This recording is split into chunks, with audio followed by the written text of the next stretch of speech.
Сәлем достар, менің арнама қош келдіңіздер. Бүгін сіздермен балықты қуырудың ерекше әдісімен бөлісемін. Бұл тағамның картобы балықтан да дәмді болып шығады. Міндетті түрде жасап көруге кеңес беремін.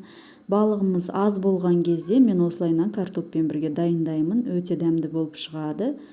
Міндетті түрде жасап көріңіздер.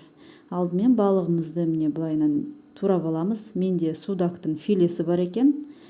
Бұл тағамды кез келген балықпен жасаса болады, бірақ әсіресе сазанмен жасаса өте дәмді болып шығады. Мен судактан дайындап жатырмын.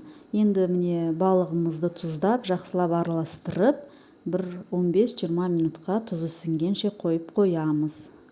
15-20 минут өткеннен кейін қызып тұрған майға салып қуырамыз. Алдын ала балығымызды ұнға аунатып аламыз.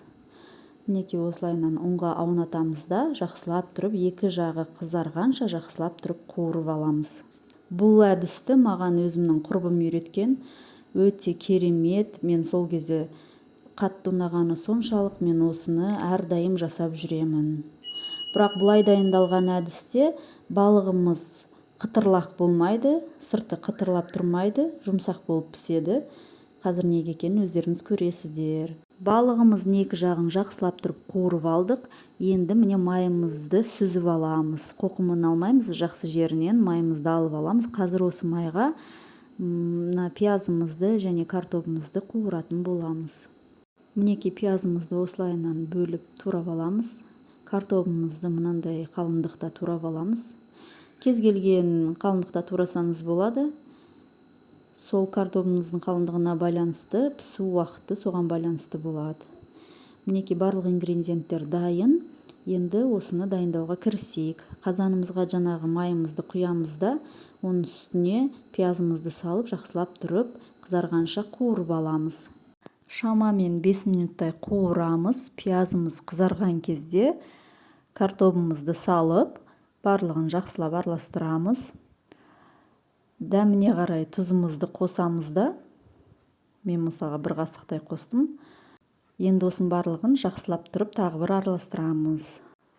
Араластырып болғаннан кейін бетіне жаңағы қуырылған балығымызды салып шығамыз. Балықты қуырған майға пісетіндіктен және бетіне балықты қойып пісіретіндіктен біздің картобымыздың дәмі өте ерекше болып піседі. Жаңағы балықтың дәмін сіңіріп, өте дәмді болып піседі. Балығымыз буға тағы да пісетіндіктен жұмсақ болып шығады. Қытырлап шықпайды, жұмсақ болып шығады, бірақ дәмі өте ерекше дәмді болып шығады. Мінекей осылай балығымызды салып шығамыз да, қазанның қақпағын жауып, баяу отта 30-40 минут пісіреміз. Бастысы біздің картобымыз пісуі керек. Осымен біздің тамағымыз дайын болды. Достар, астарыңыз дәмді болсын.